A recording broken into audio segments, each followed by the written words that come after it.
कारगिल विजय दिवस पर वीरों को सीएम धामी की श्रद्धांजलि। सीएम धामी ने किया बड़ा ऐलान, कहा उत्तराखंड में परमवीर चक्र विजेताओं को अब 1.5 करोड़ रुपए मिलेंगे। सीएम धामी का भ्रष्टाचार पर बड़ा प्रहार। एलयूसीसी घोटाले में धोखाधड़ी के आरोपों पर सख्ती। सीएम धामी ने सीबीआई जांच के दिए निर्देश।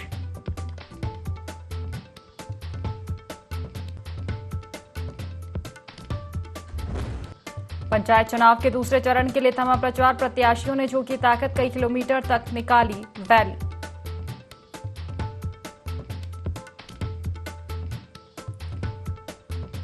हरिद्वार लौटे सांसद त्रिवेंद्र सिंह रावत का विपक्ष पर तीखा वार। इंडिया गठबंधन पर घुसपैठियों को संरक्षण देने का आरोप, कहा घुसपैठियों को वोटर लिस्ट से निकालना विपक्ष को रास नहीं आ रहा।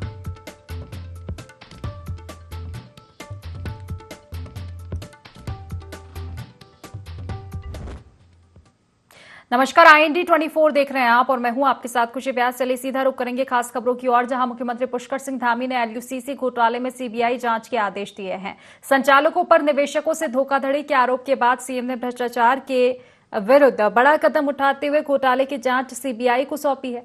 भ्रष्टाचार को लेकर सीएम का कहना है कि एलयूसीसी में हुए घोटाले की जांच सीबीआई को सौंपी गई है। बड़े पैमाने पर लोगों के साथ धोखाधड़ी की बात सामने आई है, इसके बाद सीबीआई जांच के आदेश दिए गए।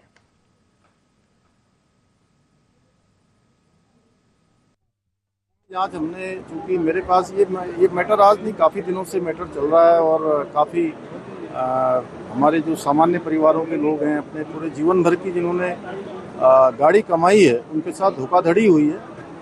और हमने इससे पहले, आज से लगभग 2 माह पूर्व, मेरे से सभी आंदोलन करने वाले जो पीड़ित लोग थे मिलने के लिए आए थे।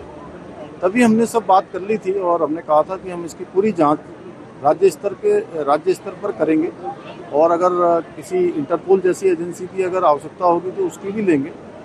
लेकिन हमारे अधिकारियों ने और सबने सारी जांच करने के बाद पुलिस विभाग ने, गृह विभाग ने एक आकलन करके मुझे रिपोर्ट भेजी कि इसमें सीबीआई की जांच की जानी चाहिए।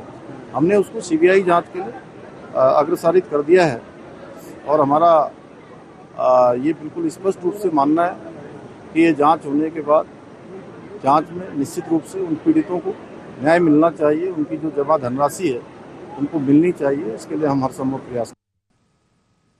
मुख्यमंत्री पुष्कर सिंह धामी ने कारगिल विजय दिवस पर सैनिकों को बड़ा तोहफा दिया। परमवीर चक्र विजेताओं को मिलने वाली अनुग्रह राशि अब 1.5 करोड़ दी जाएगी। अभी तक ये राशि 50 लाख रुपए थी। इसके अलावा उन्हें वार्षिक अनुदान राशि के रूप में 3 लाख रुपए मिलते रहेंगे। आपको बता दें कि सीएम ने देहरादून के गांधी पार्क स्थित शहीद स्मारक पर आयोजित श्रद्धांजलि कार्यक्रम में कारगिल युद्ध में शहीद हुए वीर सैनिकों को श्रद्धांजलि दी और शहीदों के परिजनों को सम्मानित किया। इस दौरान सीएम धामी ने परमवीर चक्र विजेता सैनिकों की अनुग्रह राशि को 50 लाख से बढ़ाकर 1.5 करोड़ रुपए कर दिया। सीएम ने कहा कि हमारे देश की सीमाएं हमारे वीर सैनिकों के शौर्य, साहस और बलिदान के कारण सुरक्षित है। ऐसे में प्रत्येक नागरिक का ये कर्तव्य है कि वो सैनिकों की वीरता, समर्पण और बलिदान का सम्मान करे।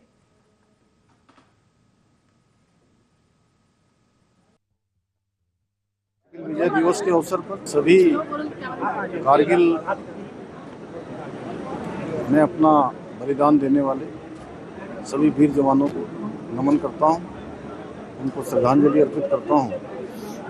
और हम ऐसे दिवस पर ये संकल्प लेते हैं, ये प्रण लेते हैं कि हमारे वीर जवानों ने जिन उद्देश्यों के लिए अपने प्राणों का बलिदान दिया, हम उनकी अपेक्षाओं के अनुरूप हमेशा काम करते रहेंगे, आगे बढ़ते रहेंगे।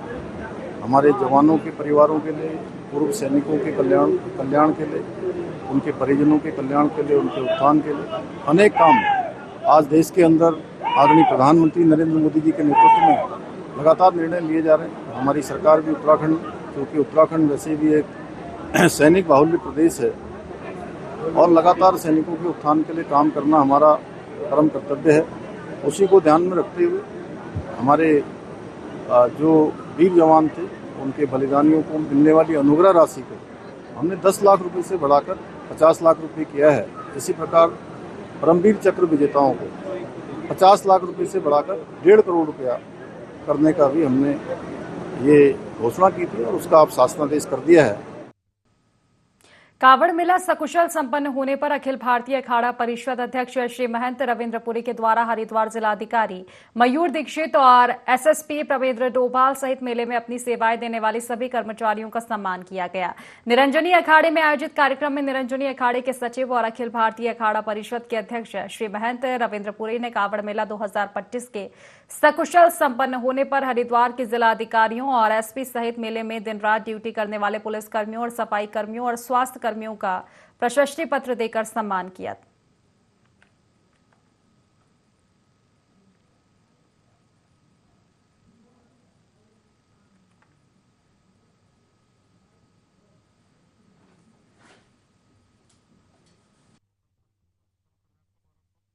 वाले अधिकारियों को, पुलिस फोर्स को, सभी सब ऑफिसर्स को सम्मानित किया गया। ये बहुत ही गौरव का क्षण है क्योंकि संत समाज के द्वारा खुद उनके द्वारा हमको सम्मानित किया जाना, इस धर्म नगरी में कावड़ मेले के संचालन के लिए सभी लोगों ने बहुत मेहनत करी है, तो एक सम्मान पाकर गौरव का अनुभूति होती है।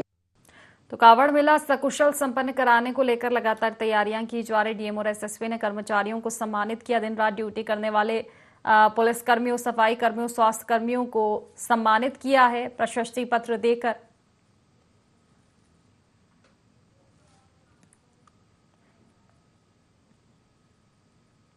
राजधानी देहरादून में सड़क हादसों और जाम की समस्याओं को लेकर कुछ समय पहले 6 शराब की दुकानों को स्थानांतरित करने का निर्णय जिला सड़क सुरक्षा समिति की बैठक में लिया गया था, लेकिन लापरवाही के चलते झूठे तथ्य पेश करने पर सीएम धामी के निर्देश पर आबकारी अधिकारी केपी सिंह को तत्काल निलंबित किया गया। मुख्यमंत्री धामी का कहना है कि लापरवाही और गुमराह करने वालों को किसी भी प्रकार से बख्शा नहीं जाएगा।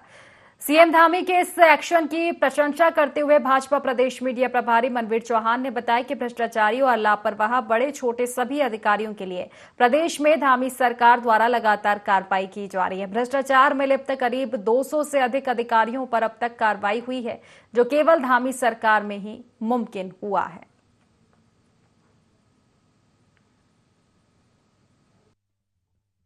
भारतीय जनता पार्टी की सरकार, आदरणीय मुख्यमंत्री पुष्कर सिंह धामी जी की सरकार भ्रष्टाचार को लेकर के जीरो टॉलरेंस के सिद्धांत पर काम कर रही है। और चाहे कोई भ्रष्टाचार में कोई लिप्त हो, चाहे कोई कितना बड़ा हो या छोटा हो कर्मचारी हो, हर किसी के खिलाफ सरकार के द्वारा कार्रवाई की गई है। और भ्रष्टाचार में लिप्त अब तक लगभग 200 से अधिक लोगों के खिलाफ कार्रवाई की गई है। इसमें चाहे आईएएस अधिकारी हों, आईएफएस अधिकारी हों, चाहे कोई कितना बड़ा अधिकारी हो, अगर किसी सरकार ने कार्रवाई करने का काम किया है तो धामी सरकार ने किया है। कारगिल विजय दिवस पर आयोजित कार्यक्रम को लेकर कांग्रेस ने भारतीय जनता पार्टी पर जोरदार निशाना साधा। कांग्रेस प्रदेश प्रवक्ता प्रतिमा सिंह ने कहा कि बीजेपी केवल मंचों पर कार्यक्रम करके ये दिखाने की कोशिश करती है कि वो सैनिकों का सम्मान करती है, जबकि वास्तविकता इससे अलग है। उन्होंने आरोप लगाया कि सैनिकों के वास्तविक मुद्दों और सम्मान की बात आते ही भाजपा का चेहरा बदल जाता है। बीजेपी केवल दिखावटी कार्यक्रम करके ये जताना चाहती है कि वो सैनिकों का सम्मान करती है, लेकिन सच्चाई ये है कि उन्होंने सैनिकों का बार बार अपमान किया है। ऑपरेशन सिंदूर के समय भाजपा के कई बड़े नेताओं ने सेना के खिलाफ अपमानजनक बयान दिए, लेकिन आज तक उनके खिलाफ कोई कार्रवाई नहीं हुई। प्रधानमंत्री, रक्षा मंत्री या भाजपा के शीर्ष नेताओं ने एक शब्द भी उन नेताओं के खिलाफ नहीं कहा। यह साफ दर्शाता है कि बीजेपी का सैनिक सम्मान केवल दिखावा है।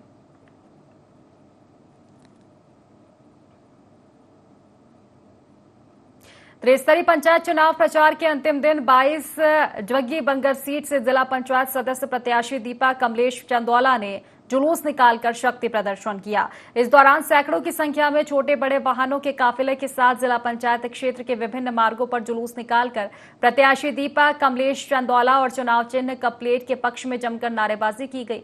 वहीं निवर्तमान जिला पंचायत सदस्य कमलेश चंदौला ने जनता का अभिवादन करते हुए कप प्लेट पर मोहर लगाकर भारी मतों से जितवाने की जनता से अपील की। जुलूस में जगह जगह पुष्प वर्षा के साथ समर्थकों ने स्वागत किया। जुलूस शक्ति प्रदर्शन में बड़ी संख्या में क्षेत्र की महिला, पुरुष, युवाओं और बुजुर्गों ने प्रतिभाग किया।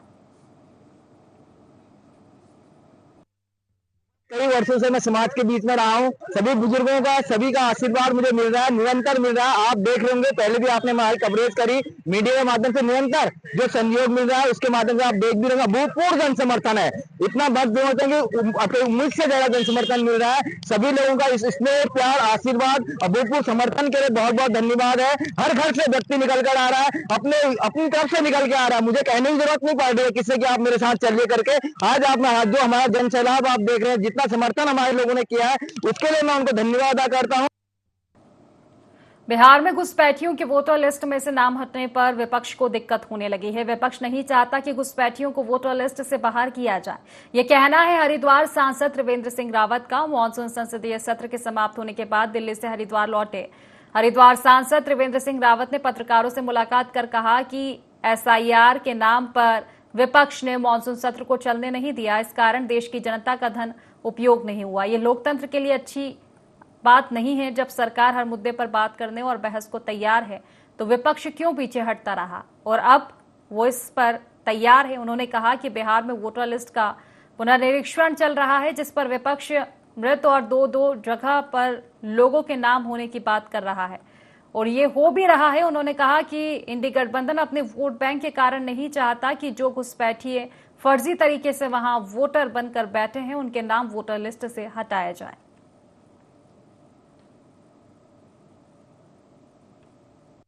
का सत्र इस बार SIR के नाम पूरी तरह से, एक तरह से देखा जाए तो वहाँ पर काम नहीं चला है। देश की जनता का जो धन है वो उपयोग नहीं हुआ है, कहीं बर्बाद हुआ है। क्योंकि जनता हमको चुनकर भेजती है तो जनता टकटकी लगाकर देखती है कि आखिर जिन प्रतिनिधियों को हमने वहाँ भेजा है वो हमारी बात उठा रहे हैं, नहीं उठा रहे हैं, हमारी आवाज़ वहाँ पर बनकर काम कर रहे हैं कि नहीं कर रहे हैं। दुर्भाग्य से ऐसा नहीं हुआ। जब सरकार रोज़ाना कह रही है कि भाई हम हर विषय पर चर्चा के लिए तैयार हैं, बातचीत के लिए तैयार हैं, लेकिन जो बात 6 दिन पहले विपक्ष को मान लेनी चाहिए थी, अब वो उस बात को माने। सहकारिता मंत्री डॉक्टर धन सिंह रावत के निर्देश पर जिला सहकारी बैंक हरिद्वार में बड़ी प्रशासनिक कार्रवाई की गई। लापरवाही और कामकाज में लगातार गिरावट को देखते हुए बैंक की बहादुराबाद शाखा के वरिष्ठ शाखा प्रबंधक प्रशांत शुक्ला और खानपुर शाखा के शाखा प्रबंधक देवनारायण चौधरी को तत्काल प्रभाव से निलंबित कर दिया गया। इसके अलावा प्रदर्शन में पिछड़ रही 8 अन्य शाखाओं के शाखा प्रबंधकों के वेतन पर रोक लगाने के आदेश जारी किए गए हैं। ये फैसला रुड़की स्थित BT-गंज मुख्यालय में आयोजित समीक्षा बैठक में लिया गया, जिसकी अध्यक्षता अपर निबंधक आनंद AD शुक्ला ने की। बैठक में यह भी निर्णय लिया गया कि जिन शाखाओं का NPA 10% से अधिक है वहां तत्काल प्रभाव से वेतन रोका जाएगा। साथ ही NPA को 68 करोड़ से घटाकर 40 करोड़ तक लाने का लक्ष्य तय किया गया। पूरा परफॉर्मेंस रिव्यू किया गया था और GM कोऑपरेटिव मैडम के साथ ही परफॉर्मेंस रिव्यू किया गया, जिसमें हमारी जो टोटल ब्रांचेज हैं, जिसमें अगर किसी ब्रांच का 10% से ऊपर NPA है तो उसमें सभी बैंक मैनेजर्स को हमने उनकी वेतन वृद्धि रोक दी है, वेतन रोक दिया है। और इसके अलावा 2 बैंक मैनेजर्स ऐसे थे जिनकी बहुत ही ज़्यादा बेकार परफॉर्मेंस थी, तो उसको लेके उनको सस्पेंड किया गया। त्रिस्तरीय पंचायत सामान्य निर्वाचन 2025 के द्वितीय चरण के तहत चंपावत जनपद के दूरस्थ मतदान केंद्रों के लिए P2 पोलिंग पार्टियों को रवाना किया गया। ये पोलिंग पार्टियां विकासखंड चंपावत और बाराकोट के विभिन्न दूरस्थ क्षेत्रों में जाएंगी। जिलाधिकारी एवं जिला निर्वाचन अधिकारी मनीष कुमार ने निर्वाचन कर्मियों को निष्पक्ष, शांतिपूर्ण और समयबद्ध मतदान सुनिश्चित करने के निर्देश दिए। चंपावत विकासखंड से कुल 11 पोलिंग पार्टियां और बाराकोट से 2 पोलिंग पार्टियां रवाना हुई। खंड विकास अधिकारी बाराकोट मोनिका पाल और रिटर्निंग ऑफिसर दीप्ति कीर्ति तिवारी ने बताया कि बाराकोट के दूरस्थ क्षेत्र अति संवेदनशील बूथ सील और संवेदनशील बूथ नेत्र सलान की पोलिंग पार्टियों को मतदान सामग्री के साथ रवाना किया गया, जहां पोलिंग पार्टियों को 8 से 5 किलोमीटर पैदल चलना पड़ेगा। मतदान सामग्री ले जाने के लिए घोड़े की व्यवस्था पोलिंग पार्टियों के लिए की गई है। पंचायत सामान्य निर्वाचन 2025 की प्रक्रिया विकासखंड बाराकोट में गतिमान है और उसी के क्रम में आज हमने 2 पार्टियां P-2 में रवाना कर दी हैं। पहली पार्टी अति संवेदनशील बूथ सील के लिए रवाना की गई है और दूसरी पार्टी संवेदनशील बूथ सलान के लिए रवाना की गई है। जिला पंचायत के जो त्रिस्तरीय चुनाव हो रहे हैं पंचायत के, आज हमारी P-2 में 2 बूथों पे पार्टियां रवाना होनी थी, जिसमें से एक बूथ संवेदनशील और एक अति संवेदनशील है। अति संवेदनशील बूथ सील में हमारी पार्टी रवाना हो चुकी है। इसी तरह हमारी संवेदनशील बूथ नेत्र सलान के लिए भी पार्टी का रवानगी हो चुकी है। चंपावत में दूसरे चरण के मतदान में हमारे 2 विकास खंडों का मतदान होना है, जिसमें एक हमारा चंपावत विकास खंड है और दूसरा बाराकोट विकास खंड है। इसमें जो दूरस्थ क्षेत्र हैं जिनमें टीम को डिप्यूट करना था, उनके लिए आज हमारी कुल 13 टीमें, जिसमें 11 टीमें चंपावत की और 2 टीमें बाराकोट की, आज अपने गंतव्य के लिए मूव कर गई हैं। अभी जो हमारे पास सूचना है इसमें से कई सारी टीमें पहुंच भी गई हैं और 1 बजे तक सारी टीमें पहुंचने की हमें सूचना है कि 1 बजे तक सारी टीमें पहुँचेंगी। इस चरण के लिए मतदान की तैयारियाँ पूरी हैं। जो हमारी मतपेटियाँ हैं, बैलेट बॉक्सेस हैं, सुरक्षा की बात करें, ये सारी चीज़ें हो चुकी। हरिद्वार के रोशनाबाद स्थित कलेक्ट्रेट भवन में कारगिल विजय दिवस के मौके पर कारगिल युद्ध में शहीद हुए जवानों को श्रद्धांजलि दी गई और उनके परिजनों को सम्मानित किया गया। कार्यक्रम में जिलाधिकारी मयूर दीक्षित ने शहीद परिवारों की मौजूदगी में गौरव की बात बताई, उनका आभार भी व्यक्त किया। डीएम मयूर दीक्षित ने कहा कि हर वर्ष की तरह इस बार भी शौर्य दिवस को भावपूर्ण तरीके से मनाया गया। उन्होंने बताया कि सरकार की विभिन्न योजनाएं पूर्व सैनिकों और शहीद परिवारों के लिए चलाई जा रही है, जिनका लाभ सीधे इन परिवारों तक पहुंचाने की कोशिश की जा रही है। अगर किसी को कोई समस्या आती है तो हरिद्वार में नियुक्त नोडल ऑफिसर से संपर्क कर समाधान प्राप्त किया जा सकता है।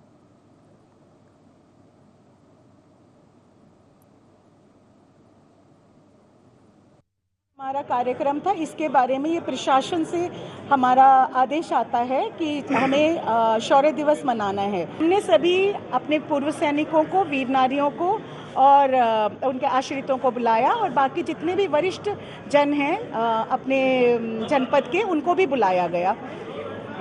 एंड उम्मीद यही रहती है कि सब बढ़ चढ़कर इसमें हिस्सा लें और जो आने वाली हमारी जनरेशन है वो अपने शहीदों के बलिदान को याद रखे। तो हम उनको नमन करते हैं और आज के दिन इसीलिए हम उनको याद कर रहे हैं कि हम आपको भूले नहीं हैं, हम आपको याद कर रहे हैं, आपके बताए हुए रास्ते पर चल रहे हैं और सभी सीमांत झड़पों में जो भी बाकी शहीद हुए हैं उन शहीदों को भी आज याद करें। प्रत्येक वर्ष की भांति 26 जुलाई को करगिल विजय दिवस यहाँ पर आयोजित किया गया, जिसमें कि वीर नारियों के द्वारा प्रतिभाग किया गया। साथ ही पूर्व सैनिक यहाँ पर जो हमारे जनपद में वो भी आए हैं। मैं सभी का आभार व्यक्त करना चाहता हूँ और सभी को हम लोगों ने आश्वस्त भी किया है कि जो भी पूर्व सैनिक हैं या उनके परिवारजन हैं, उनके लिए उनके कोई भी समस्या है, कोई भी दिक्कत है उनको, तो ज़रूर उसको हमको बताएं, उसको प्राथमिकता के रूप में सॉल्व करेंगे। और जिला प्रशासन, राज्य सरकार की विभिन्न योजनाएं जो पूर्व सैनिकों के लिए चलाई जा रही है, उसके क्रियान्वयन में भी हम लोग उसको मॉनिटरिंग करेंगे, तेजी लाएंगे।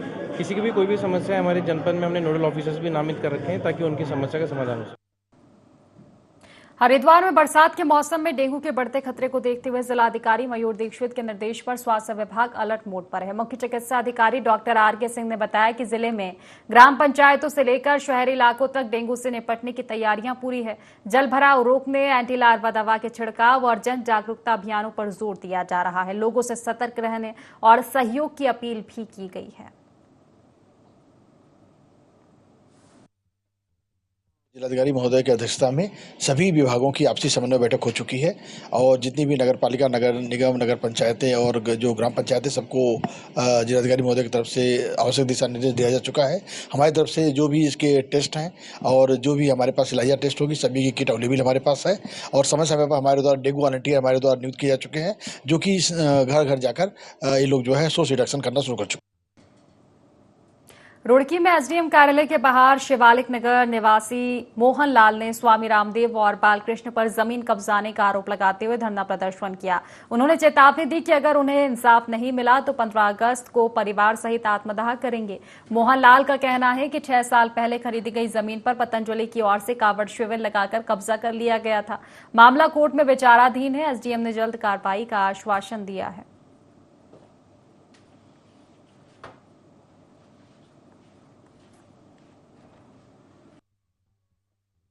बाबा रामदेव और बालकृष्ण आचार्य, ये तो हमें नहीं पता ना सर। हमें तो डरा रहे, धमका रहे, बोला भाग जाओ यहाँ से, बस यही धमकी दे रहे, बार बार प्लॉट पर जाने नहीं दे रहे।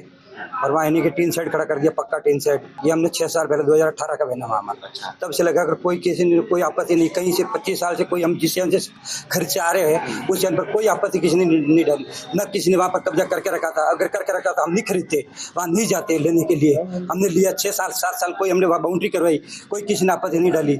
हम जैसे इनकी बाउंड्री और गेट लगवाने की बड़ी कोशिश वो करा लंबा ऊंचा, तो इन्हीं के वहाँ पर आकर बोल रहे हैं ये हमारा है, और हमारे को डरा दिया, धमका दिया, और फिर बोला बात जाओ यहाँ से, नहीं तो नहर में डाल देंगे। हम एसडीएम साहब के सामने अपने अधिकारी जो एसडीएम होते हैं, जो सहायक कलेक्टर प्रथम श्रेणी है, सभी जमीनों के मामले इनके सामने सुने जाने हैं और अतुलनीय से ये मालिक होते हैं उसको देख रेख के लिए इनके सामने अपना धरना प्रदर्शन कर रहे हैं कि प्रशासन हमारी बात को सुने।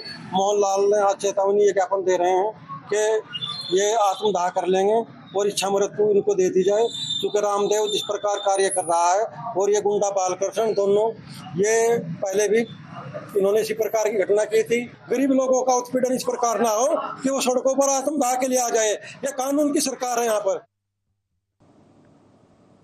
कांवड़ यात्रा के समापन के बाद जब हरिद्वार की धरती पर करोड़ों श्रद्धालुओं की आस्था का सैलाब थमा, तब पीछे रह गया हजारों मैट्रिक टन कूड़ा, जो अब प्रशासन के सामने सबसे बड़ी चुनौती है। इसी चुनौती को अवसर में बदलते हुए जिलाधिकारी मयूर दीक्षित, एसएसपी प्रमेंद्र डोभाल और एचआरडीए उपाध्यक्ष अंशुल सिंह खुद झाड़ू उठाकर मैदान में उतर आए। सुबह की पहली किरण के साथ घाटों, सड़कों और कावड़ पटरी मार्ग पर शुरू हुआ स्वच्छ हरिद्वार अभियान अब एक जन आंदोलन बन चुका है। प्रशासनिक अफसरों के साथ हजारों सरकारी कर्मचारी, समाज सेवी संगठन, घाट गोद लेने वाली संस्थाएं और युवा वर्ग इस महायज्ञ में शामिल हो चुके हैं। हर झाड़ू की हरकत अब सिर्फ सफाई नहीं, गंगा सेवा का संकल्प है और ये स्वच्छता मुहिम उत्तराखंड की सांस्कृतिक चेतना और प्रशासनिक संकल्प का ऐतिहासिक उदाहरण बन चुकी है।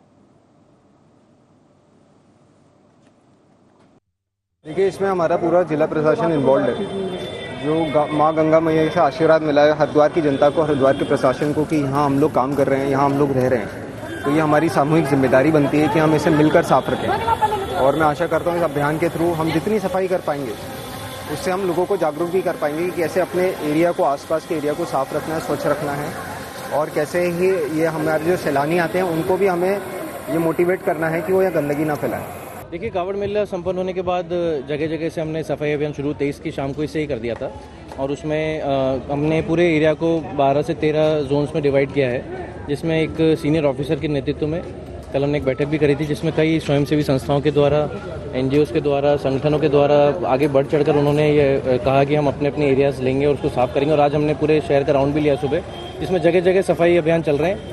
आज हमारी टीम के द्वारा, कप्तान साहब के द्वारा, अन्य अधिकारियों के द्वारा रोडीबेल वाला क्षेत्र में यहाँ कुछ घाटों पर सफाई अभियान अभी किया जा रहा है। मुख्यमंत्री जी की प्रेरणा से ही ये अभियान शुरू हुआ है। माननीय मुख्यमंत्री जी द्वारा लगातार इस संबंध में हमको गाइडेंस दी गई कि भाई एक अभियान होना चाहिए जिसमें समस्त लोगों की भागीदारी के साथ प्रशासन के द्वारा एक गंगा जी के तट की सफाई की जानी चाहिए। उसके संबंध में आज समस्त विभागों के द्वारा लोगों के सहयोग से, हमारे जितने भी संगठन हैं उनके सहयोग से एक महाअभियान आज चालू किया गया है, जिसमें गंगा जी और इससे लगते हुए घाटों की सफाई की जा रही है। मॉनसून सीजन में हो रही बारिश के बीच भू बैकुंठ नगरी बद्रीनाथ धाम में तीर्थयात्रियों की आमद बढ़ती जा रही है। वहीं बद्रीपुरी में श्रद्धालु आसपास के रमणीक तीर्थ स्थलों के दर्शनों के साथ साथ धाम में हो रहे श्रीमद् भागवत पुराण में भी पहुंच रहे हैं। हालांकि प्रातः काल तक चमोली जनपद के ज्योतिर्मठ क्षेत्र में सबसे अधिक रिकॉर्ड 33 मिलीमीटर से अधिक बारिश दर्ज हुई। बावजूद इसके बद्रीनाथ धाम की यात्रा सुगमता के साथ जारी है। बद्रीपुरी में करीब 3200 श्रद्धालु पहुंचे हैं। वहीं कपाट खुलने से लेकर अब तक भू बैकुंठ धाम में आने वाले श्रद्धालुओं का आंकड़ा 12 लाख को पार कर गया है।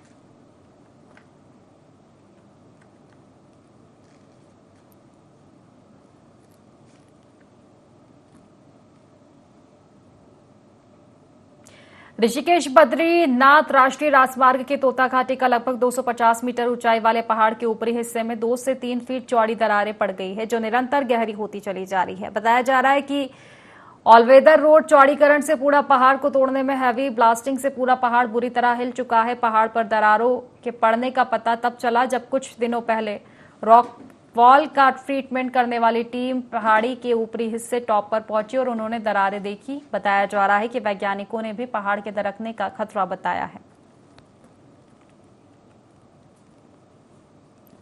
फिलहाल इस बुलेटिन में बस इतना ही। आप बने रहिए IND 24 के साथ। नमस्कार।